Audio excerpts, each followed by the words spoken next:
안녕하세요. 조용한 생활 2026년 1월호를 듣고 계신 여러분. 여기는 스트리밍 플랫폼의 시리즈물들을 제가 추천하고 리뷰하는 홈시어터 코너입니다. 1월의 컨텐츠는 애플 TV의 플루리버스 행복의 시대라는 시리즈입니다. 시즌 1까지 공개되었고요. 현재 시즌 2 제작이 확정된 걸로 알려져 있어요. 시즌 1은 총 9회로 이루어져 있고요. 첫 공개는 25년 11월이었습니다. 플루리버스 입에 탁 붙는 그런 제목은 아니죠. 이게 원래 이 라틴어 문구에서 온 거거든요. 이 플루리부스 어넘 해가지고 다수로부터의 하나라는 의미로 쓰이는 문구가 미국의 25센트짜리 동전 뒤에 써 있는데 거기에서부터 따온 제목이라고 합니다. 다수로부터 이 정도라고 해석하면 되겠어요. 근데 왜 다수라는 말이 중요한지는 제가 개요를 말씀드리면 금방 아실 수 있을 것 같습니다. 이야기 소개하기 전에 이 시리즈의 배경을 설명을 드리자면 플루리버스는 쇼러너라고 하죠. TV쇼의 크리에이티브와 제작 전반을 총괄하는 사람. 이 쇼러너가 누구냐면 바로 빈스 길리건입니다. 빈스 길리건은 사상 최고의 작품성을 가진 TV쇼를 꼽을 때 빠지지 않는 브레이킹 배드, 고등학교 교사가 마약왕으로 거듭나는 얘기죠. 브레이킹 배드라는 말 자체가 이제 갑자기 흑화랄까? 악해진다 뭐 이런 의미예요. 그리고 이 브레이킹 배드가 굉장히 성공한 가운데 거기 나오는 한 캐릭터를 중심으로 하는 스핀오프 시리즈가 또 굉장히 좋은 평을 받았습니다. 바로 베터 콜 사울이라는, 여러분 둘 다 넷플릭스에서 보실 수 있어요. 그리고 또 여기서 이제 파생된 엘 카미노라고 하는 2019년에 영화도 나왔습니다. 빈스 길리건은 원래 작가 출신의 제작자인데 이 히트작들 이전에 엑스파일에 같이 참여했던 경험이 있고, 이 경험을 굳이 언급드리는 거는 오늘 이야기할 플루리버스의 장르가 사이파이이기 때문입니다. 그리고 브레이킹 배드 시리즈와 마찬가지로 플루리버스의 주요 배경도 미국의 뉴멕시코주의 앨버커키예요. 저 역시 앨버커키라는 지역을 잘 몰랐다가 브레이킹 배드에 빠져들면서 제 익숙해진 지역입니다. 플루리버스의 주인공은 이번에는 정말 이제 한 여성이 중심에 있어요. 이 이야기는 캐롤 스투커라고 하는 로맨스 소설 작가가 플루리버스 시즌 1의 중심입니다. 이 역할은 리아 시온이라고 하는 베더콜 사울에도 출연했던 배우가 맡았어요. 그리고 이 역할로 골든글로브 드라마 시리즈 부문에서 여우주연상을 탔고 그 밖에도 수상이 예상되는 상황입니다. 이 캐롤이 어느 날 외계 바이러스로 인류 대다수가 다 연결된 하나의 집단의식으로 변모한 다음에 본인은 무슨 일인지 면역이 있어서 거기 의식에 포함이 안 된 거예요. 개인으로서 자아를 유지하고 있는 거죠. 그래서 고립된 상태에서 자기처럼 이 면역을 갖고 있는 전 세계의 다른 12명과 함께 이 외계 바이러스에 의한 인류의 동질화가 100% 완료되는 데에 저항을 하다가 또 이게 맞는 길인가 흔들리다가, 이런 과정이 시즌 1에 담겨 있습니다. 시즌 1일 뿐이기 때문에 최종적인 결론이 난 건 아니에요. 이 캐롤은 말씀드린 대로 로맨틱 판타지, 중년을 위한 할리퀸 같은 거랄까요? 그런 멋진 남성들이 나오는 그런 이성애자 여성들이 주요 독자인 상업소설로 베스트셀러 작가가 된 소설가예요. 그리고 남들이 다 알지는 않지만 매니저이자 아내인, 그러니까 레즈비언 커플이죠. 헬렌과 함께 앨버커키의 고급 주택가 한 7개 정도 집이 우리 뭐 타운하우스 같은 거 있잖아요. 좋은 집들이 이제 정원을 공유하면서 독립된 단지를 이루고 있는 좀 부잣집들, 이제 그런 동네에서 살고 있습니다. 요게 이제 주요 공간이 되는데 브레이킹 배드 때 그냥 일반 주택을 주인공 집으로 해서 촬영을 했다가 관광객이 너무 많이 그 주인공 가족의 집을 보러 오는 바람에 엘버커키 주민들한테 좀 민폐가 있었다고 합니다. 그래서 이번에는 엘버커키 교회에다가 타운하우스를 지었다고 해요. 캐롤의 매니저이자 와이프의 이름은 헬렌인데요. 두 사람은 굉장히 서로 사랑하고, 캐롤은 성격이 조금 까칠하달까? 히스테리컬하고 좀 냉소적인 성격인데, 헬렌은 그런 캐롤을 잘 보듬는 그런 편이에요. 그래서 매니저로서 우리가 처음 보게 되는 장면은 서점에서 열리는 팬 사인회인데, 캐롤은 내심 자기 독자들을 살짝 경멸한달까? 자기가 쓰고 싶은 소설이 이런 건 아니었으니까 그러고 있는데, 이제 그런 캐롤을 다독다독하면서 헬렌은 이제 네가 쓰고 싶었던 비상업적인 소설도 빨리 써보자라고 격려를 하고, 그리고 또 캐롤이 알코올 중독 문제가 과거에 있었거든요. 그래서 다시 술에 또 손을 심각하게 댈까 봐 그것도 경계를 하고, 장미와 정원사의 관계다라고 하면 헬렌 쪽이 정원사고 캐롤이 가시돋친 장미 같은 그런 커플이에요.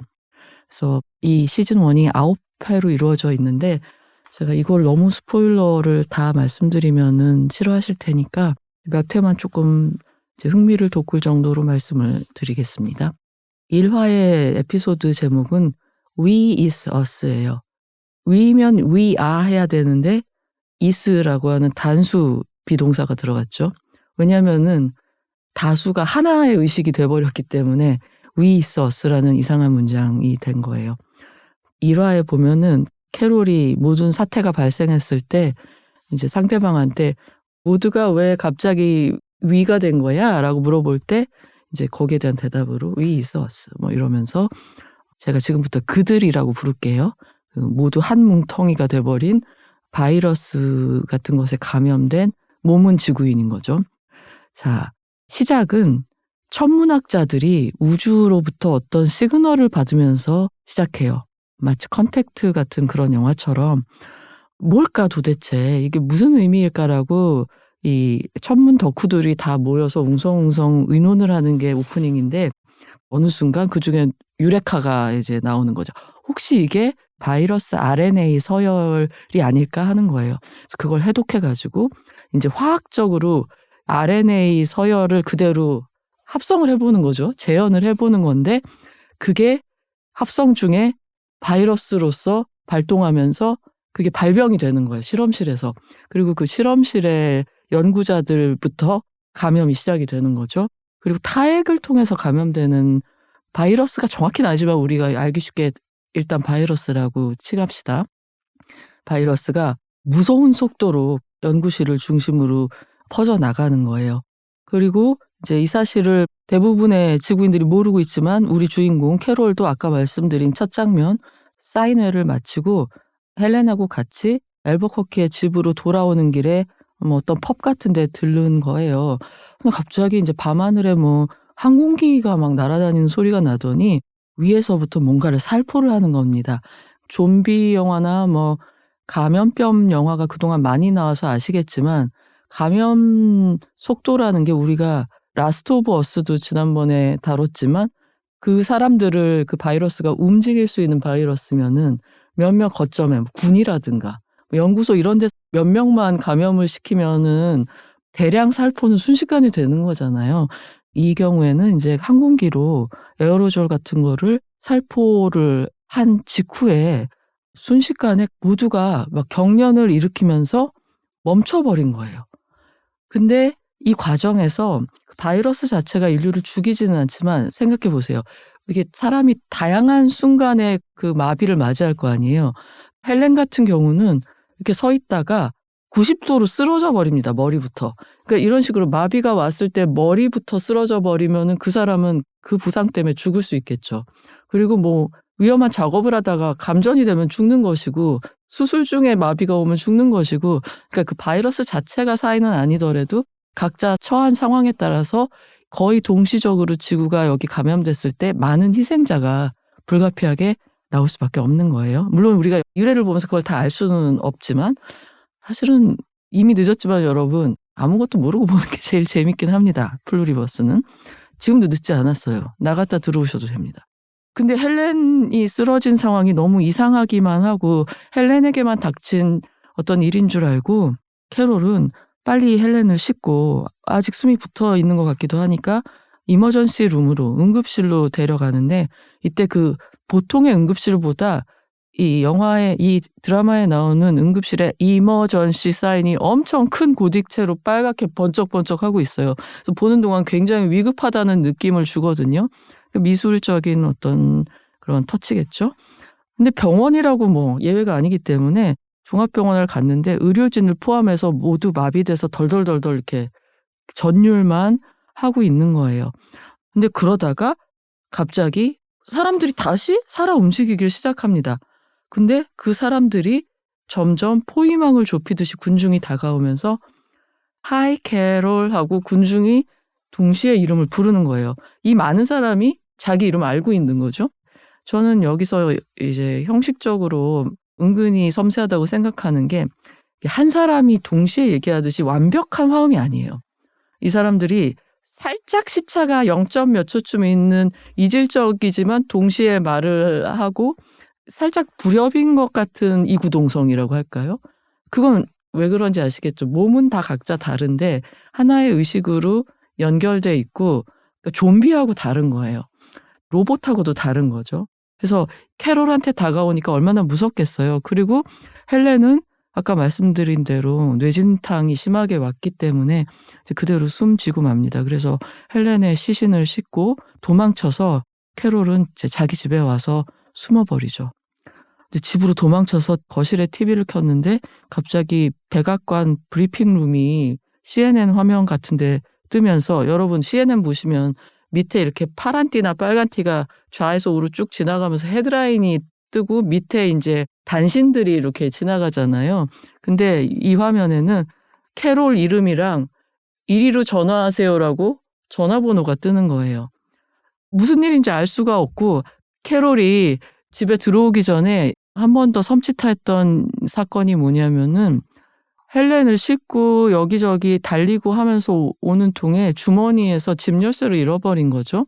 집에 들어가야 돼서 허둥지둥하고 있으니까 그 이웃에 사는 어린 아이들이죠. 마치 샤이닝의 쌍둥이 자매를 조금 연상시키는데 분위기가 괴기하다 보니까 아이들이 갑자기 다가와서 역시나 이구동성으로 지난번에 언제 화분 뒤에 숨겼었잖아요, 캐롤. 이렇게 얘기를 하는 겁니다. 모두가 모든 걸 알고 있는 거죠. 그래서 소름 끼치면서도 화분 뒤를 찾아서 이제 집에 들어왔고 TV를 켜니까 이제 전화 걸라고 번호가 뜨는 거예요. 그래서 전화를 걸고 상대방은 미국 농무성 차관 이런 분이 수트를 입고 브리핑룸에서 우리 영상 통화하듯이 캐롤하고 통화를 하는 겁니다. 그래서 이 농무성 차관이 친절하게 설명을 해주면서 캐롤이 대통령 바꿔요 그러거든요. 책임지는 사람 바꾸라고 했더니 대통령인 그 미스터 누구누구는 안타깝게도 그 인류의 동질화 과정을 결합이라고 부르거든요. 이들이. 그 초기 바이러스와의 결합 과정에서 사망하셨고 이 미국 정부의 고위층도 많이들 그렇게 사망을 하셨는데 그래서 나는 농무성 차관인데 다행히 안 죽었고 그리고 마침 정장을 입고 있어서 브리핑룸에서 제가 전화를 받게 됐다. 이렇게 합리적인 설명을 해줍니다. 그러면서 놀라지 말라. 지금 굉장히 좋은 일이 일어난 거다. 인류가 영구적으로 행복하고 평화로울 수 있는 하나의 집단 의식으로 변화됐다. 제가 여러분한테 처음에 설명드린 그런 얘기를 해줘요. 그러면서 너무 친절해요. 도판도 나와요. 바이러스라기보다 이것은 일종의 정신적인 딱풀 같은 거다. 인류 전체의 정신이 접착이 돼 있다. 그리고 당신은 지금 내 얼굴과 대화하고 있지만 모든 인류와 동시에 대화 중이다. 라고 말을 하는 겁니다. 그러면서 이제 책임자 찾으니까 책임자 같은 건 따로 없다. 그런 시대는 이제 끝났다. 모두가 아래 위도 없고 평등하고 동등하고 모든 걸 다 알고 그 인류 모두의 지식이 하나로 통합된 겁니다. 경험이. 그리고 헬렌만 알고 있었던 열쇠가 어디 있는지라든가 그런 거를 옆집 아이들이 와서 왜 말해줄 수 있냐면 헬렌도 사망하기 전에 일부가 된 거예요. 그래서 말하자면 그 범인류 데이터베이스 안에 헬렌이 캐롤과 나눈 기억도 다 들어가 있는 거죠. 그러면 나만 남은 거냐? 그러니까 그런 게 아니라 지금 현재 파악된 걸로는 12명이 면역자가 있는 것 같다라고 얘기를 해주죠. 그러면서 그게 마치 나쁜 일인 것처럼 하지만 캐롤 안심하세요. 당신은 뭐가 다른지를 저희가 곧 알아내서 고쳐드릴게요. You can join us. 이렇게 위로를 해줍니다. 하지만 캐롤은 너무 끔찍한 거죠. 그런데 그걸 위로한다고 그때 또 CNN 화면에서 밑에 자막으로 Your life is yours. 너무나 평화로운 종말인 거예요. 그러니까. 그러면서 이 상황을 당신이 제대로 한번 이해하시면 이게 얼마나 원더풀한 일이 일어났는지 알 것입니다. 자, 이게 바로 We is Us라는 일화에 일어나는 사건들입니다. 어떠세요? 재밌을 것 같으세요? 그리고 이제 2화로 넘어가면 캐롤에게는 이제 헬렌의 시체가 남아 있잖아요. 근데 어딜 가서 묻기도 무서우니까 공동 마당에다가 땅을 파서 매장을 하는데 갑자기 삐끄덕 전체 울타리 문이 열리면서 그들의 하나가 다가옵니다. 조슈아라는 이름을 가진 무척 매력적인 흑발의 여성인데요. 이 조슈아가 헬렌의 기억에 기초해서 발탁이 된 한 사람인 거예요. 그러니까 이 하나의 정신이 각각의 그 세계 곳곳에 있는 면역자들이 안심할 수 있도록 다 지금 굉장히 패닉일 거 아니에요. 나 말고 딴 사람들이 다 똑같아졌으니까. 그래서 수행 같은 한 사람들을 보내주는데 캐롤한테는 이제 누구를 보낼 것인가 하다가 헬렌의 기억을 검색해서 캐롤의 이상형? 그러니까 캐롤이 가장 좋아하고 끌릴 만한 지구인의 몸을 찾아내서 이건 뭐 문자나 뭐 카톡도 필요 없어요. 정신이 전체가 하나이기 때문에 텔레파시도 필요 없어요. 그냥 동시적으로 모든 정신이 서로에게 대화를 하고 있는 거란 설정이거든요. 그래서 제가 이 플루리버스 초반에 굉장히 혹했던 시퀀스가 어느 부분이냐면 이 조슈아가 이 폴란드계 이 여성이 무슨 전쟁터 같은 곳에서 역시나 많이 죽었으니까 시체 처리를 하고 있다가 갑자기 어디 명령이 뇌 속에서 들려오는 것처럼 하던 일을 멈추고 자기한테 그때 딱 도착한 어떤 사람의 모터사이클을 타고 또 어디론가 딱 오면은 컨테이너 트럭이 있거든요. 그럼 컨테이너 트럭에서 도착할 시점을 정확히 아는 것처럼 다리가 내려가고 거기서 나온 다른 사람들이 나중에 조슈아가 될 그 여성이 타고 온 모터바이크를 한치의 오차 없이 갈아타고 왜 이걸 이렇게 길게 보여줘 싶은데 나중에 이 드라마의 설정을 보고 나면 이 시퀀스가 굉장히 의미심장합니다. 왜냐면은 하나인 정신이 자 너가 캐롤한테 가라라고 했을 때 일단 그 몸을 가진 개체가 움직여서 가발도 쓰고 가장 취향에 맞는 옷도 입고 하고 그런 어떤 메이크업 과정을 거쳐야 되거든요. 근데 그 물류 이동이 기가 막힌 거예요. 왜냐하면 하나의 정신이 세계를 움직이기 때문에 이 여자가 바이크를 타고 움직이는 동안 어떤 걸리적거림도 없고 방해하는 차량도 없고 그 고속도로 근처에는 결합 과정에서 부작용 때문에 막 여기저기 검은 연기가 치솟고 뭐 그랬을 거 아니에요. 막 비행기가 떨어지기도 하고 그래서 대재앙인데 그녀의 길만은 탄탄대로로 걸리적거리는 게 하나도 없어요. 우리가 여러 사람이 하는 일에는 서로 말도 하고 그런 뜻이었어? 아니었어? 하고 몇 시에 이걸 물건을 뭐 당근을 합시다 해도 5분 먼저 와서 기다리고 이런 약간의 로스들이 발생하잖아요. 인간이 하는 일에는. 그런데 이 여성이 조슈아로 거듭나서 캐롤한테 오는 데까지의 과정을 보면 일말에 1초의 멈칫거림이나 로스가 하나도 없습니다. 그래서 이것이 하나가 된 세계가 작동하는 방식이구나라는 거를 알 수가 있죠. 드디어 그래서 캐롤의 집을 두드리는 거죠. 그래서 그 땀 흘리면서 땅을 파고 또 앨버커키 덥잖아요. 그 지역이.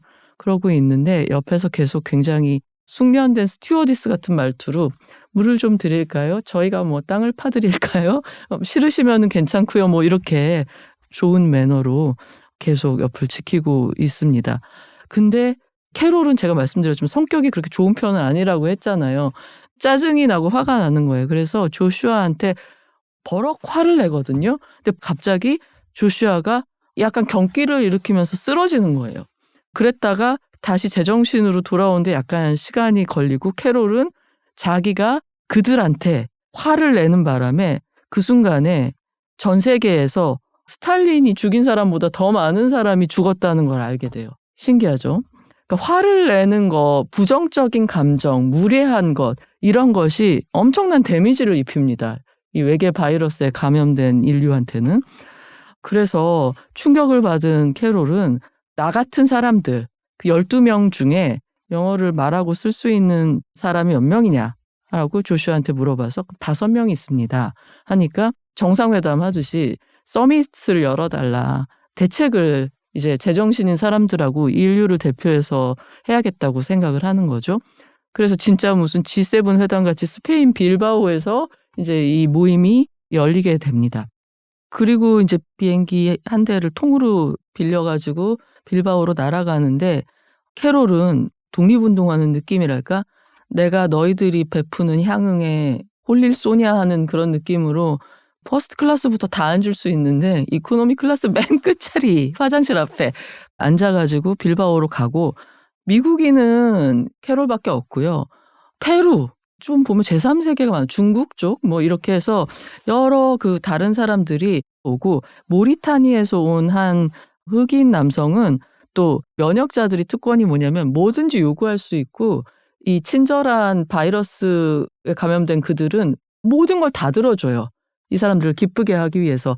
근데 캐롤은 이걸 기분 나쁘다고 생각하는 어떤 반골 기질을 가진 미국의 백인 지식인 여성이지만 각자 면역자들이 처한 조건은 다 다를 거 아니에요. 그래서 이 모리타니의 남성은 에어포스 1을 타고 옵니다. 그러니까 스페인에 갈 때 뭘 타고 가실래요? 했을 때 나는 에어포스 1 탈래. 그래가지고 또 막 미인대회 수상자 같은 각 인종의 여성들한테 딱 붙는 드레스를 입혀서 자기를 시중들게 하면서 그러니까 즐기는 거죠. 한마디로 이런 상황은. 그러면서 이제 빌바오에서 만나게 되고 캐롤은 자기 생각하고는 다르게 자기만큼 이 집단 정체성에 반발하고 있는 이 면역자들이 없다는 사실을 알게 돼요.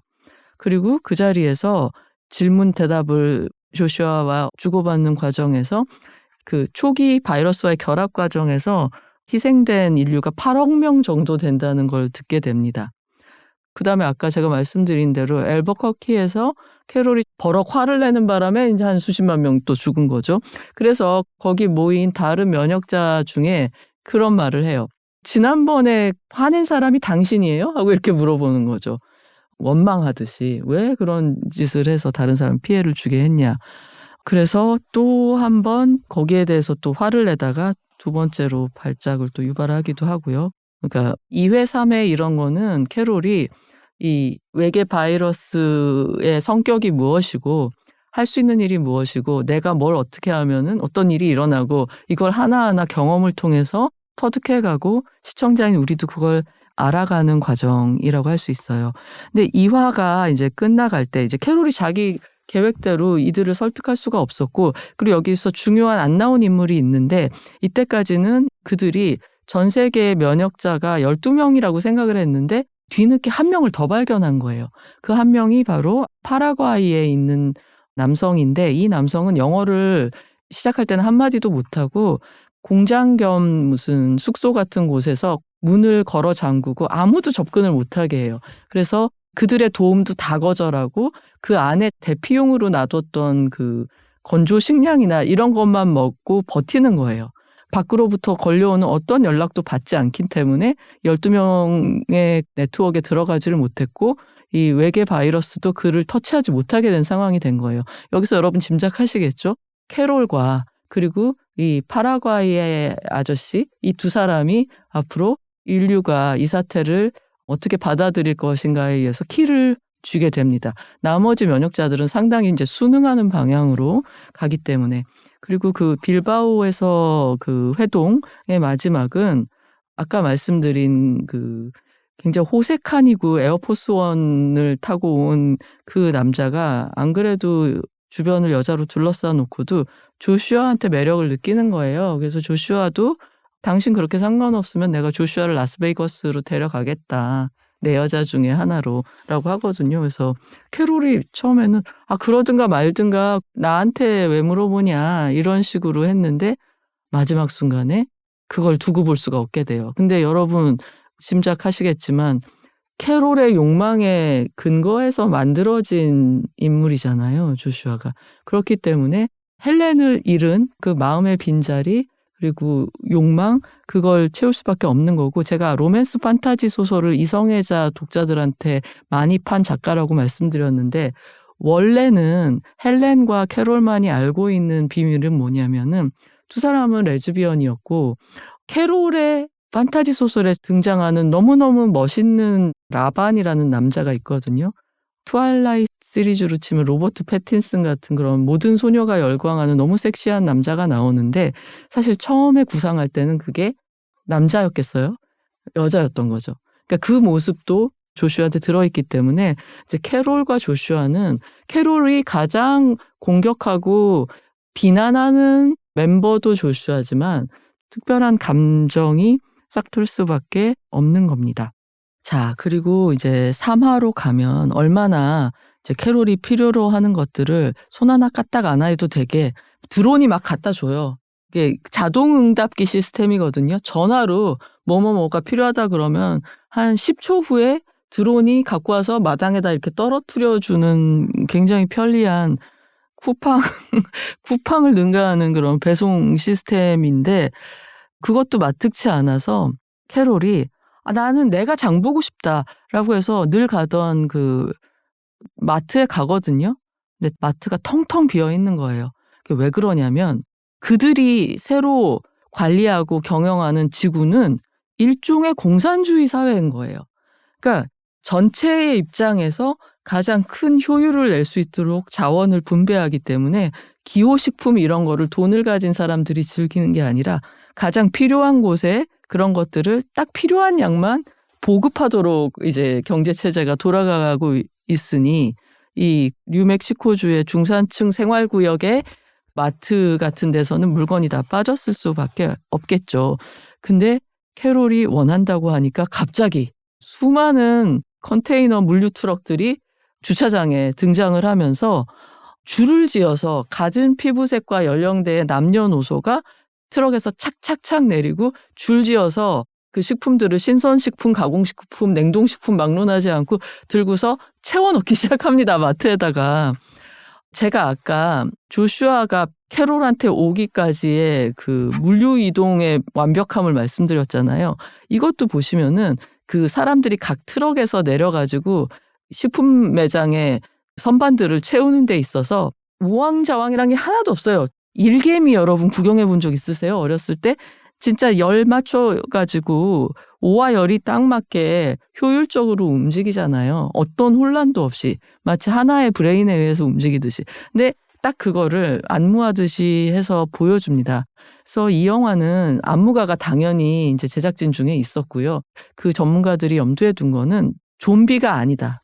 각자 살아있는 인간인데 하나의 효율적인 중앙 제어 장치에 의해서 움직인다. 이런 것들을 다 고려를 해서 굉장히 그 중간 위치를 차지하는 움직임과 단체의 안무, 이것을 조율을 해냈다고 합니다. 그리고 전 그런 데서 굉장히 잘 만들어졌다라는 생각을 하는 거죠. 그래서 이제 그런 스펙터클한 장보기의 에피소드가 지나가고, 그리고 또 캐롤이 알게 되는 게, 캐롤이 원한다고 하면은 그들은 스스로 판단을 하지 않고 그냥 그 요구를 채워줘요. 그래서 캐롤이 굉장히 냉소적이고 사케스틱한 사람이잖아요. 그래서 뭐 반어법도 쓰고 서리법도 쓰고 그러는데 그들은 그냥 고지고대로 받아들이는 거예요. 그래서 그래? 그러면 나 수류탄 하나 갖다 줘요. 그랬더니 조슈아가 수류탄을 딱 들고 서 있는 겁니다. 근데 설마 그게 진짜겠어라고 캐롤은 생각을 해가지고 같이 그럼 한잔 합시다. 사실 술버릇이 되살아났어요. 헬렌이 걱정한 대로. 사실 어떻게 술을 안 마시겠어요. 전 진짜 이해합니다. 이런 상황에서는 술을 안 마시고 잠을 잘 수가 없을 것 같아요. 그래서 조슈아랑 같이 술을 마시다가, 사람이 술 마시면은 조금 무모한 짓을 하잖아요. 이 안전핀을 뽑는 일이 왜냐면 가짜라고 생각했으니까 캐롤은. 근데 그때 조슈아가 이제 자기 몸을 던지는 거죠. 그리고 캐롤은 그게 진짜 수류탄이었다는 걸 알고 경악하면서 하나씩 화이트보드에 써나가기 시작해요. 자기가 파악한 이 사람들의 특성을 데이터화해서 나머지 12명과 공유를 해서 언젠가는 이 조지 오웰의 디스토피아 같은 세계를 극복해야겠다라는 그런 전략을 짜는 거고, 수류탄뿐만 아니라 원자폭탄도 갖다 줄 수 있다는 사실을 알게 됩니다. 그 다음에 이 캐롤이 알게 되는 그들의 비밀에는 여러 가지가 있어요. 이들은 뭘 먹고 사는가. 왜냐하면 이들의 큰 특징 중에 하나가 살아있는 걸 절대 죽일 수 없어요. 근데 거기에 식물이 포함됩니다. 그러니까 채식주의자보다 더한 거죠. 그러니까 과일을 따면 안 돼요. 땅에 떨어진 낙과는 먹을 수 있어요. 그리고 지구인들이 이미 죽인 가축이나 정육을 해놓은 거나 통조림을 해놓은 거는 먹을 수 있어요. 근데 몸은 지구인이잖아요. 그대로. 지구인이니까 똑같은 영양소가 필요한데 지금 더 이상 동물이나 식물을 추수하거나 도살할 수 없단 말이에요. 그러면은 영양소들을 어디서 얻을 수 있을까요? 이제 그런 것들을 캐롤이 하나씩 알아가면서 우리를 놀라게 하는 고비들이 있고, 그리고 또 어떤 순간에는 아까 왜 외계에서 온 바이러스에 물든 그들이 웬만하면 캐롤의 요청이나 화내는 걸 다 받아주고 또 거친 태도에 상처받아서 죽거나 쓰러지기도 하고 그런다고 했지만, 그런 일이 심해질 때는 깊은 상처를 받잖아요, 그들이. 그러면은 그때는 폭력을 휘두르냐? 아니에요. 우리에겐 잠시 시간이 필요해요. 그리고 갑자기 다 떠나버립니다. 그러니까 그 앨버커키 주에 아무도 안 남고 캐롤만 남겨져서 극한의 고립에 빠뜨리는 거죠.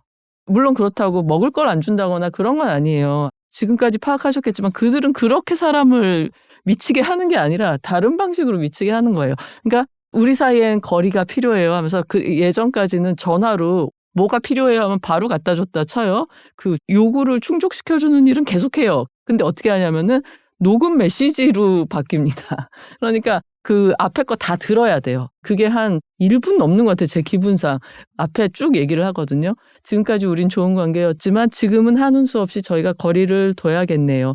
하지만 어떤 경우에도 당신에게 불편함이 없도록 모든 조치. 너무 길어요, 앞에 메시지가. 근데 이 드라마가 대단한 게 그 메시지가 진짜 수십 번 나오는데 그걸 한 번도 편집을 안 하고 캐롤이 그걸 다 듣고 삐 소리가 난 다음에 요구사항을 얘기하는데 시청자로 하여금 같이 그걸 기다리게 합니다.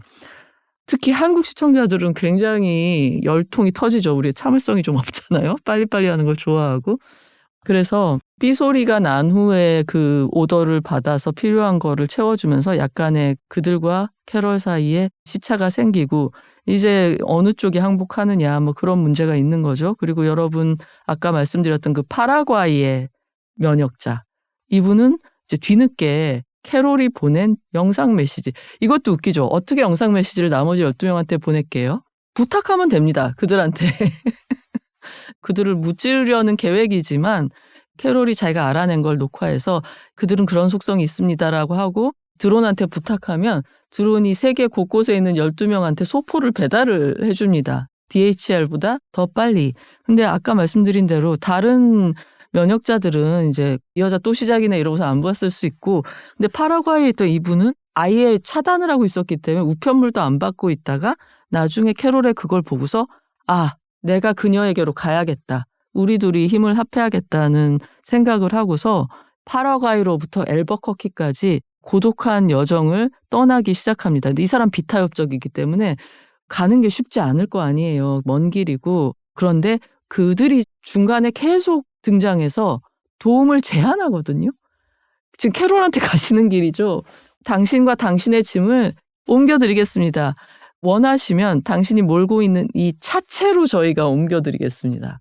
까지 얘기를 하는데 이분이 또 대쪽 같은 분이에요. 그래가지고 이렇게 얘기를 하죠. 너희가 날 도와준다고? 너희는 날 도울 수 없어. 왜냐하면 너희가 나한테 제안하는 모든 것은 원래 너희 것이 아니었기 때문이지. 너희들이 인류로부터 빼앗은 것이기 때문에 너희들은 나에게 그걸 도와줄 자격이 없어. 아, 이분이 참 절개가 대단합니다. 그래서 이분은 굉장히 호전적인, 그들과 싸우리라는 마음가짐을 갖고 이 미국의 백인 중산층 여성 퀴어 지식인하고는 굉장히 다른 관점에서 이제 전사적인 마인드를 갖고 캐롤한테 오는데, 거기에 걸리는 시간 동안 캐롤은 고독도 겪어보고 그리고 자기가 처음에 분노했는데 계속 논리적인 설명을 듣고 그리고 무엇보다 조슈아와 함께 있는 시간을 행복하게 느끼는 경우가 자꾸 생겨나요. 그러면서 처음에 그 비디오 테이프를 보냈을 때의 캐롤과 이 아저씨가 자기를 향해 오고 있는 동안에 변한 캐롤은 조금 차이가 나기 시작하는 거죠. 그래서 이제 두 사람은 마침내 만나고 우리에겐 또 번역 앱이라는 게 있기 때문에 그리고 또 아저씨가 너무 재밌는 게 오는 길에 그 카세트 테이프로 영어회화 공부해 보신 분들이 있으세요? 그거를 차에다가 계속 틀어놓고 오면서 영어 전혀 못했었는데 점점 더 영어를 익히면서 오게 됩니다. 이런 식으로 아까 제가 삐 소리 나기 전에 안내 멘트 다 들어야 된다고 말씀드렸지만 이 플루리버스가 그래서 이제 싫어하는 시청자들 도중 하차하는 분들은 너무 느리다 전개가 이렇게 말을 하기도 하고 이제 어떤 분들은 빠르지는 않은데 굉장히 그 서늘한 느낌 그리고 지금까지 우리가 영상물을 통해서 봐온 아포칼립스하고는 굉장히 다른 느낌의 아포칼립스를 보여주고 있다. 그래서 이제 올해 TV가 우리에게 준 참신한 컨텐츠 중에 하나로 꼽을 수 있다. 이런 좀 상반된 반응을 보여주고 있고 대체적인 뭐 로튼 토마토라든지 그런 지수들 있잖아요. 이런 거는 이제 상당히 높은 편입니다. 아까 제가 완전히 모르고 보시는 게 재밌다고 말씀드렸으니까 조금은 알고 보고 싶으신 생활인 여러분이 다소간의 스포일러를 무릅쓰시고 여기까지 들으셨을 거라고 생각을 해요. 그래서 플롯에 대해서는 더 이상 말씀은 안 드리고 제가 재밌게 본 포인트들을 지금부터 말씀드리도록 하겠습니다.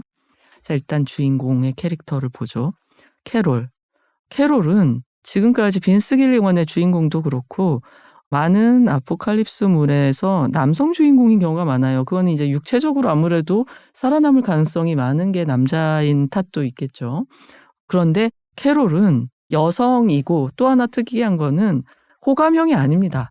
사실 근데 요즘은 호감형이 아닌 게 약간 대세인 것 같기도 하고 호감형 주인공이 나오면 오히려 신선할 것 같기도 한데 이 캐롤은 결점이 많은 인물이고 실제로 저는 한국의 시청자들이 굉장히 많이 캐롤이 밉상이라 보다 말았다는 트윗을 올린 걸 봤어요. 그러니까 이 주인공이 잘 되길 바라는 마음이 안 생긴달까? 뭐 그런 식의 시청 소감이 많더라고요. 이거는 이제 이 주인공이 굉장히 잘 사는 백인 지식인 여성이고 좀 특권층이다 이런 것도 좀 공감을 널리 받기 어려운 그런 요소이기도 하겠고 성격이 안 좋다고 제가 말씀을 드렸잖아요. 그리고 알코올 중독 병력이 있고 다정하다기보단 냉소적인 편이고 되게 까다롭고 같은 말도 좀 얄밉게 하는 거죠.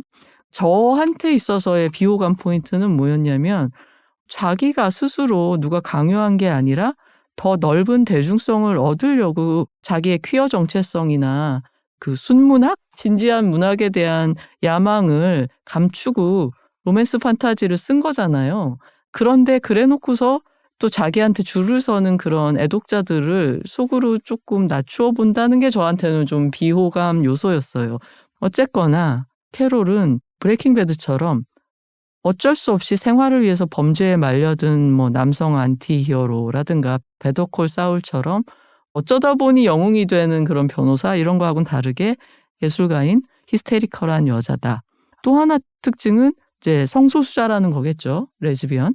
근데 이게 좀 재밌는 포인트예요.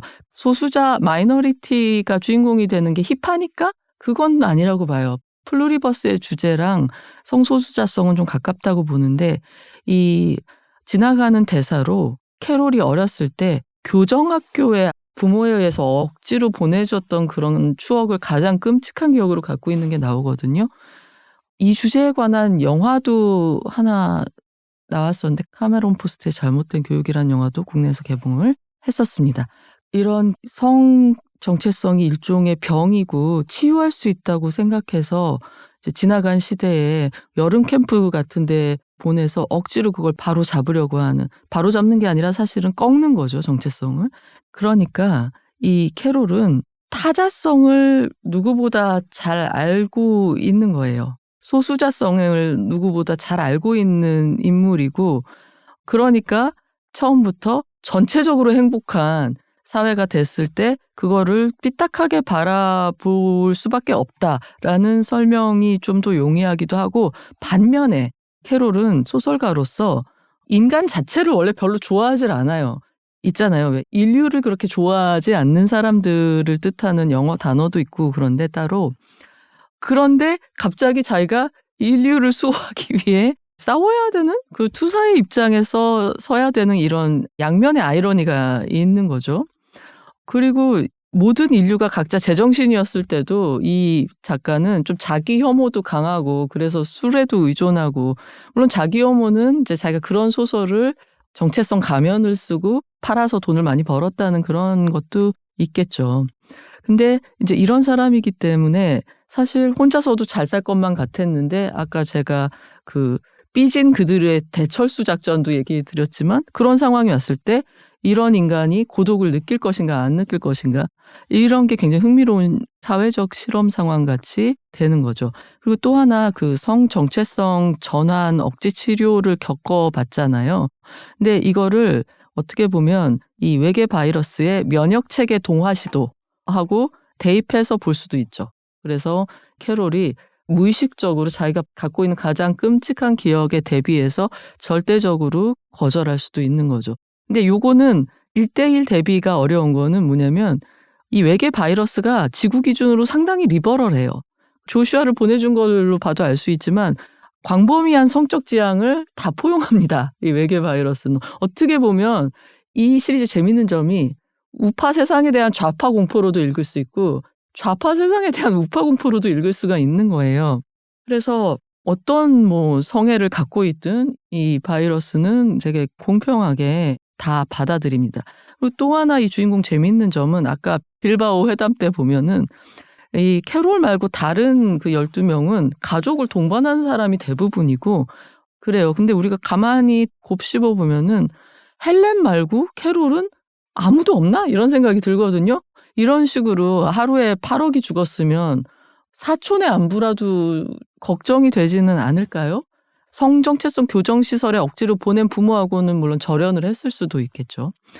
근데 유난히 이런 굉장히 개인주의적인 삶을 살아온 사람으로 선택한 데는 제가 앞에서 말씀드렸던 현실에 있는 집단주의와 개인주의, 다수와 소수, 이런 거에 대비점에 있어서 시사하는 바가 있기 때문에 그렇게 하지 않았나 하는 생각이 듭니다. 자, 그리고 이제 시즌 1을 보시면 저는 시즌 2는 반드시 보시리라고 생각이 드는데, 그만큼 시즌 1이 끝나는 시점에서 뭐가 이렇게 해결된 느낌이 전혀 아니고 지금부터 시작이다, 약간 그런 느낌입니다. 이제 그렇다고 안 보실 이유가 되지는 않아요. 그러니까 서사의 흐름이 기승전결이 아니고요. 시즌 1 전체를 놓고 보면 처음에는 큰 놀람, 경악, 그 다음에 격렬한 분노와 짜증, 이제 현실 인정, 절충할 법을 모색, 그 다음에 새로운 사랑과 체념, 그러다가 더 이상 미룰 수 없는 결단과 싸움의 시작, 스타워즈로 치면은 3편 같은 걸까요? 이제 그런 식의 이제 내러티브 흐름을 보여주고 있어요. 그리고 무엇보다 이 시리즈가 1회, 2회 막 이렇게 공개됐을 때 영미권이나 유럽에서 이게 뭐에 대한 풍자냐를 얘기했을 때 제일 많이 나온 키워드는 AI에 대한 풍자가 아니겠느냐 하는 거죠. 집단지성보다 더 밀착된 군집지성이 장악을 한 세계의 결과잖아요. 제가 아까 스튜어디스 말투라고 했고 엄청 예의 바른 영어로, 물론 모든 인간은 모든 언어를 할 줄 압니다. 12명 제외하고는. 왜냐하면은 모두의 뇌가 합쳐졌기 때문에 동시통역사는 망했어요. 그러니까 모든 인류의 지식을 우리가 빼서 쓸 수 있기 때문에. 지금 우리가 인공지능이나 번역 앱 같은 게 완벽하지 않지만은 그리로 해석하고 있는 것도 이제 생각이 나는 거죠. 근데 제가 드리려는 말씀은 말투입니다. 그 스튜어디스 말투라는 게 뭐냐면은, 여러분, 인공지능 말투가 요즘은 우리가 자기가 원하는 버전으로 세팅을 할 수 있죠. 그래서 저는 안 친절한 말투를 선택해서 효율 위주로 쓰고 있긴 한데, 회사마다 다르긴 하고 여러분이 선택하신 모드에 따라서 다르겠지만 아첨한다고 우리가 그러잖아요. 절대로 사용자를 공격하지 않고 무안을 주지 않고, 그거 참 좋은 아이디어입니다, 누구님. 유용한 사례이네요. 이렇게 하면서 우쭈쭈 해주면서 계속 대답을 하잖아요. 근데 그 조슈아로 대표되는 이 외계 바이러스 그들의 말투가 진짜 이래요. 공식적인 말투랄까? 그래서 인류의 정신이 아부하는 집단 정신으로 압축이 되고 그 대가로 전체를 위한 진보와 풍요와 효율적인 자원 분배가 이루어진다면 우리는 그걸 유토피아라고 볼까? 디스토피아라고 볼까? 이런 질문이 있는 거죠. 그래서 몇십 년 전 같으면은 사이파이에서 외계인이 침공해 온다 그러면 이거는 소련의 은유다. 또 계속 적이 바뀌는 거죠. 그러다가 미션 임파서블 최근작도 보면은 AI잖아요, 적이. 이런 식으로 이제 인공지능이 종말의 원인 혹은 새로운 몬스터 이런 걸로 나오고 있는 건데 그런 작품이 플루리버스가 당연히 처음이 아니죠. 영화랑 드라마랑 되게 많았는데 이걸 형상화하는 데 있어서 플루리버스가 굉장히 새로운 패션을 선택을 한 거예요. 그러니까 뭐가 깨지고 액션이 많이 나오고 파괴가 이루어지고 주인공은 도망 다니고 이게 아니라 진짜 집안에 가만히 있는 거거든요. 물자도 다 조달되고 거의 뭐 심부름센터가 따라다니는 식으로 잘해주는 그런 거란 말이죠. 그래서 이거는 인공지능과 사랑에 빠질지 인공지능을 내가 죽일지 또 양단을 해야 되는 이야기가 아니고 조금 더 복잡한, 그러니까 드라마 보면서 골치 아프기 싫다 이러신 분들은 좀 불호이실 수 있어요. 뭐 좀 빨리 정리를 해주지. 그러니까 어느 쪽이 맞다는 거야 라고 하는 거죠.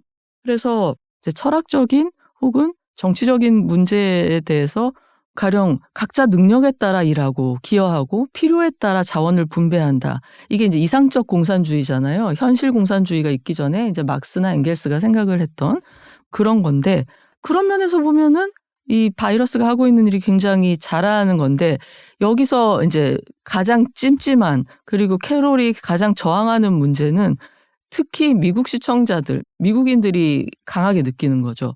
그 개인의 자유를 침범하는 걸 정말 못 견디잖아요. 그래서 코로나 팬데믹 때도 마스크를 써야 한다거나 2m 거리를 둬야 한다거나 이런 거에 대해서 문화권별로 수용하는 정도가 굉장히 달랐잖아요. 우리나라 경우는 그걸 지키지 않는 사람은 거의 이제 공공의 적 이런 식이었지만 미국 같은 데서는 거기에 반대하는 주도 있고 순응하는 주도 있고 프랑스 같은 곳은 철학자들까지 나서서 이거는 이제 파시즘이다 막 이러면서 생명이나 보건보다도 개인의 자유를 수호하려고 하는 그런 충동이 더 강하기도 했고 그래서 이제 미국 시청자들 경우에는 좋다 그러면 실질적인 측면에서 이런 전체주의의 장점은 알겠는데 이러면서도 개인을 존중하고 가치 있게 여기는 시스템은 없을까? 뭐 이런 질문을 하게 되겠죠. 이 시즌2까지 가게 되면. 그리고 인공지능에 대한 비유라고 생각하게 되는 또 이유 중에 하나는 제가 인공지능을 사용하면서 느끼는 껄끄러움은 이를테면 이런 거거든요. 저도 뭔가 콘텐츠를 만들고 글을 쓰는 사람이니까 제가 인공지능의 덕을 보는 만큼 뭔가 인공지능이 제 글도 말도 긁어다가 어디 누군가에게 주고 있을 거잖아요. 근데 제 거를 가져가되 부정확하게 재생산하고 있을 것 같단 말이죠. 나는 허락을 한 적도 없고 그래서 이게 좀 무슨 체계가 생겼으면 좋겠다라고 생각하는데 정확히 캐롤이 조슈아한테 물어보거든요. 그런 그 정보와 지식의 대승적인 공유 상황에 대해서 그들이 동의했나요? 라고 물어봐요. 그러니까 아까 조슈아가 처음에 캐롤한테 올 때도 자기가 전투기 몰고 오거든요. 그것도 모든 스킬과 지식들이 공유됐기 때문에 모두가 모든 걸 다 할 수 있는 거잖아요. 근데 파일럿이 그 재능을 주는데 동의했나요? 이런 거죠. 그래서 캐롤이 그들이 동의를 했나요? 라고 물을 때 저작권 문제? 이거 인공지능 얘기하는 거구나 라고 생각할 수 있었던 것 같아요. 자, 많은 종말 혹은 포스트 종말 드라마, 영화하고 이제 플루리버스가 차별화되는 측면은 제가 이 종말의 패션이라 그랬는데요. 어떤 점이 특이하냐면 우리가 매체에서 봐온 종말 풍경 중에 가장 고요하고 평온한 그런 종말의 모습이라고 할 수 있어요. 그렇기 때문에 오히려 딜레마가 옵니다. 저항을 해야 돼 말아야 돼 하는 그런 딜레마라고 할 수 있어요. 내가 저항한다고 괜히 난리를 치다가 갑자기 사람이 더 죽는 상황을 보게 되는 거잖아요. 이랬을 때 저는 쉽지 않다고 생각을 해요. 제가 전에 원배틀 애프터 어나더 얘기 때 이 얘기를 잠깐 한 것 같은데 혁명이라는 거는 무릇 대중의 지지가 필요하다라는 얘기를 했잖아요. 그게 확인이 되어야지 이게 나를 위한 행동이 아니라 모두를 위한 행동이고 보편적인 가치를 획득을 하는 건데, 캐롤이나 나머지 12명이 처한 상황을 보면은 인류의 개성, 자아의 독립성을 지키는 게 장기적으로 맞는 건지, 아니면은 그런 나의 중불난 행동 때문에 사상자가 늘어나는 거를 내가 용서받을 수 없는 건지 물어볼 데도 없단 말이에요. 주변이 다 집단 정신이기 때문에 동네 목사님한테도 물어볼 수가 없고 교수님한테도 물어볼 수가 없어요. 이런 아리까리한 종말이라는 점에서 빈스 길리건한테 영향을 준 과거 작품이 뭘까 생각하면 조금은 엉뚱한 예전 작품이 생각나요. 예를 들면 픽사의 월리. 월리 보시면 여러분 기억하시죠? 지구는 물론 쓰레기장이 됐고 로봇이 블럭으로 쓰레기를 치우고 있지만 그 인류는 어디 있어요? 이미 도망갔잖아요. 그래서 우주정거장에서 카우치에서 일어나지 않으면서 피둥피둥 살이 찌고 있는 그런 얼핏 낙원 같지만 건강하지 않은 그런 파라다이스에 살고 있죠. 그리고 사랑의 블랙홀. 이거는 정말 마성의 영화인 것 같아요. 무슨 얘기를 해도 사랑의 블랙홀로 인용이 되는데, 빌 머레이가 계속 자기 혼자 반복되는 하루를 사는데 나머지 인류는 그걸 모르고 있는 거. 나만 혼자고 얼마나 외로웠겠어요. 빌 머레이가 그 영화 속에서 10년을 살았는지 1000년을 살았는지 모른단 말이죠. 참 숨은 걸작입니다. 그 사이트 앤 사운드 역대 걸작 100편에 꼭 들어가야 된다고 생각을 합니다. 그런 영화들이 빈스 길리건 크리에이터한테 영향을 주지 않았나 생각이 들죠. 그리고 이 종말이 더 헷갈리는 게 빈스 길리건이 언급한 그 영향 준 작품 중에 윗줄에 나오는 게 바디 스네처라고 하는 호러 영화거든요. 그 미국의 시골 마을인데 마을 사람들이 갑자기 몸을 외계인들한테 도둑 맞는 거예요. 그래서 껍데기는 내 이웃인데 전혀 다르게 행동을 하는 거죠. 그러니까 이 플루리버스의 난점은 외계인이 외계인 모습을 하고 있는 게 아니라 적이 인간의 모습을 하고 있잖아요. 인류의 모습을 하고 있으니까 바디 스네처처럼 내가 인류를 위해 싸우는 건지 아닌지, 인류가 나한테 동의를 하고 있는 건지 아닌 건지 당연하게 이제 흔들리게 됩니다. 그리고 사실은 이 결합이 이루어지기 전에 세계가 좋았지가 않잖아요. 우리의 세계잖아요. 이 결합이 이루어지기 전에 세계가. 이 드라마는 보면 시작할 때 디지털 시계가 화면에 뜨거든요. 소제목 대신에. 그 시계가 줄어들어요. 초가 점점 더 줄어들면서 시간, 분, 초가 줄어드는데 그게 0이 되는 순간이 이른바 그 통합이 이루어지는 순간이고, 그 다음에는 이제 시계가 다시 늘어나죠. 줄어들다가. 근데 결합 이전의 세계가 당연히 이상적이지 않고 문제도 많고, 이 결합 이후에는 전쟁도 없고 독재자도 없고 그렇기 때문에 너무 살기가 좋아졌지 않나요라는 생각을 할 수밖에 없어요. 저개발된 국가일수록 더욱더 그런 생각을 하는 것처럼 보입니다. 그 면역자들을 통해서 보면. 그래서 재밌는 대사가 뭐냐면 빌바오에서 면역자들끼리 만나기 직전에 조슈아가 캐롤한테 경고 내지는 안내를 하는 게 이런 말이 있어요. 근데 캐롤, 한마디 말씀드려야 될 거는 이제부터 저희는 여러분을 서로로부터 지켜드릴 수는 없어요 라고 얘기를 하는 거죠. 그러니까 오히려 그 외계 바이러스의 네트워크 안에 한 몸의 세포처럼 존재하는 사람들은 안전해요. 왜냐하면 이 면역자들이 원치 않는 일을 강제로 못하게 돼 있고 폭력을 행사할 수 없게 돼 있기 때문에 심하게 나쁜 일은 안 일어나는 거죠. 그런데 인간이 그것만 원하는 존재가 아니라는 게 문제인 거고, 개인주의, 자유주의자들이 목숨보다 어떨 때는 나한테 명령하지 마, 시키는 대로 하고 싶지 않아라는 그게 더 강한 사람들도 있는 거잖아요. 그런 욕망이 있기 때문에 여기서 갈등 상황이 일어나는 것 같습니다. 그래서 이 전체적으로 종말이지만 굉장히 쾌적하다. 안락한 류의 포스트 아포칼립스 영상물이다. 이게 있고, 그리고 어떻게 보면 판은 되게 커요. 전지구적인 얘기잖아요. 그러니까 브레이킹 배드나 빈스 길리건의 다른 작품에 비해서 등장인물도 어떻게 보면 전 인류니까 되게 많은 건데, 실제로는 제가 앞에 나열해드린 딜레마적 속성, 그리고 이게 어떤 물리적인 전투나 전쟁으로 표출되지 않고 있기 때문에 굉장히 정신적인 문제거든요. 이게 그래서 판은 넓어졌지만 이야기 자체는 내면으로 들어가는 되게 심리적이고 깊이 들어가는 얘기라고 할 수 있어요. 여기서 보는 우리한테 상처를 주는 것들은 물리적인 폭력이나 호전성이 아니라 반복성, 그리고 상처라기보다 한마디로 어노잉한 거예요. 어노잉, 짜증, 폭언, 그리고 자동응답 메시지, 이런 거죠.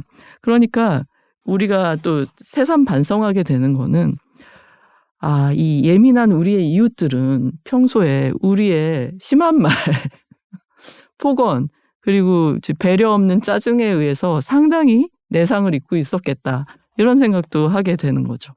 요컨대 이 플루리버스는 약간 감도가 다른 포스트 아포칼립스 드라마랄까? 그러니까 그게 종말의 형식이 어떤 것이냐에 있어서도 우리의 그 감도 스펙트럼에 포함되지 않았던 부분, 그러니까 굉장히 저강도 종말을 건드리고 있는 거고, 우리한테 자극을 주는 것도 굉장히 다른 부분, 미세한 자극을 주는 거죠. 그래서 어떻게 보면은 빈스 길리건이 그래도 자기 명성을 이 작품으로 인해서 해치지 않았다, 크리에이티브했다, 이렇게 얘기할 수 있을 것 같아요. 궁극적으로 플루리버스는 굉장히 전통적인 우리의 토픽 하나를 건드려요. 종말론도 종말론이지만 유토피아라는 생각 있잖아요. 토마스 모어의 유토피아, 이런 그 르네상스 시대부터 얼마나 많은 철학자, 예술가, 건축가들이 유토피아는 어떤 공간이고 어떤 제도일까라고 고민을 해왔고, 그런 걸 노래한 히피 시대 가수들도 있고, 그런데 플루리버스를 보다 보면은 우리가 많은 사회 문제에 대해서, 저도 조용한 생활을 하면서 어떤 제도 개선이나 사회 복지나 이런 얘기를 하면서 어떤 그 유기체적으로 행정이 기능을 해서 지역의 커뮤니티들이 돌봄을 수행하고 이런 얘기를 제가 언뜻 생각나는 것만 해도 그 유기체란 말을 좀 썼던 것 같은데, 바람직하고 자연스러운 느낌이죠, 유기체가. 근데 이 플루리버스가 진짜 말 그대로 유기체적인 사회인 거고, 개개인이 한 사람의 몸에 속한 어떤 말단 신경들이나 손가락 발가락처럼 움직이고 있는 건데, 이게 완성이 돼도 섬찟한데, 이런 생각을 좀 하게 되는 거죠. 근데 그런 반면에 개인주의가 또 전체의 생존이나 조화보다 중요할까? 자기 표현이라는 게 평화보다 중요할까? 그런 질문을 할 수가 있겠죠. 그러니까 이거는 권위주의에 대한 진보적 비판으로도 읽을 수가 있고, 유토피아니즘에 대한 보수적인 공격으로도 볼 수가 있는 거죠. 그래서 인간의 욕망을 제도로 컨트롤을 하고 필요에 의해서 분배를 하고 이러는 거에 궁극이 바로 플루리버스의 세계야 하는 결론이 나올 수도 있는 거겠죠. 그리고 또 한편으로는 미국 시청자들한테 이 드라마가 더 폐부를 찌르는 이유가, 트럼프의 미국은 더하지만 모든 환경 협약이나 유엔의 모든 단체에서 탈퇴한다고 했다는 뉴스가 있었잖아요. 그래서 어떤 나라보다 미국이 부자이면서도 자원을 제일 낭비하고 굶는 사람이나 기초적인 의료 혜택을 못 받는 그런 모순이 있다는 걸 미국인들이 잘 알고 있기 때문에 플루리버스라는 드라마가 더 좀 예리하다, 이런 느낌을 다른 나라 시청자들보다 더 느끼지 않을까라고 짐작을 해봅니다. 그런데 이 시리즈가 시즌 1만 끝났기 때문에 이 시리즈 전체가, 그래서 지금 말씀드린 완전히 반대 방향에 서 있는 질문 또 혹은 태제에 대해서 한쪽을 선택하지 않았어요, 아직. 그래서 시즌 2에서 어떤 식으로 이야기를 이끌고 나갈지 저로서는 좀 짐작이 안 돼서 흥미진진합니다. 여러분도 계속 만족한 돼지가 될 것이냐, 불만족하는 개성과 자아를 가진 인간이 될 것이냐라는 그 질문을 안고서 시즌 1을 끝내게 되실 텐데요. 그게 그냥 명제로 우리에게 철학이나 정치, 사회학 책에서 주어지는 거랑 재미난 드라마로 만들어지는 거랑 이렇게나 다르구나. 설득력이 있고 저로 하여금 찾아보고 책을 사게 하는구나, 오히려. 그런 생각을 했습니다. 연관해서 여러분이 찾아볼 만한 영화로 또 하나는 스필버그의 클로즈 인카운터, 그러니까 제3종의 근접조. 이게 재밌는 게 플루리버스를 보고 나면 저 제3종의 근접조 되게 좋아하거든요. 이게 1977년 영화인데 어떤 외계로부터 신호가 오고 그거를 이해하는 지구의 아웃사이더들, 그게 들리는 사람들이 누군가의 부름에 이끌려서 어떤 벌판으로 나아가서 어떤 따다다다 하는 그 음악 내음을 갖고 외계인하고 소통하면서 엄청 큰 감동이잖아요. 우주에 우리만 있는 게 아니었어. 우리는 더 이상 외롭지 않아. 이거거든요. 근데 어떻게 플루리버스를 보고 나면 77년도에 그 영화가 여전히 명작이긴 하지만 정말 순진한 시대의 예술품이다라는 생각도 드는 거죠. 이 광활한 우주에 인류만 있는 게 아니야라는 그 감동에서 그 영화는 끝나는 건데 플루리버스의 진짜 거의 프롤로그로밖에 쓸 수 없는 이제 그런 이야기일 수도 있겠다 이런 생각이 들고, 그다음에 이제 제가 주문한 책이 기버라고 하는 우리나라 제목으로 기억 전달자라는 책인데요. 아동들이 많이 읽는 책이라고 하는데 동일성이라는 게 이미 인류를 지배하고 그중에 한 사람만 동일성 이전의 세계를 기억하면서 그 기억을 물려주는 얘기라고 해요. 그래서 플루리버스를 보고 조금 더 생각해보고 싶은 분이나 또 어린 친구들하고 같이 얘기하면서 보시려면 이 책도 괜찮지 않을까? 이런 생각이 들고, 유토피아는 끔찍할 수 있지만 그 유토피아를 지향하는 사회는 반항자로 인해서 더욱 정교해지고 유토피아에 다가갈 수 있다는 생각까지는 할 수 있었습니다. 그게 도달 가능점인지 도달했을 때 명암이 바뀌는 특이점인지는 알 수는 없지만, 그래서 여러분들이 보실 수 있는 무수한 스트리밍 플랫폼의 시리즈가 지금 있는데요. 겨울 방학이나 연휴를 맞아서 너무 가볍지 않게 그리고 너무 짧지 않게 한 탈의 이야기를 보시고 싶다고 하시는 분들 플루리버스 기억해 주시면 감사하겠습니다.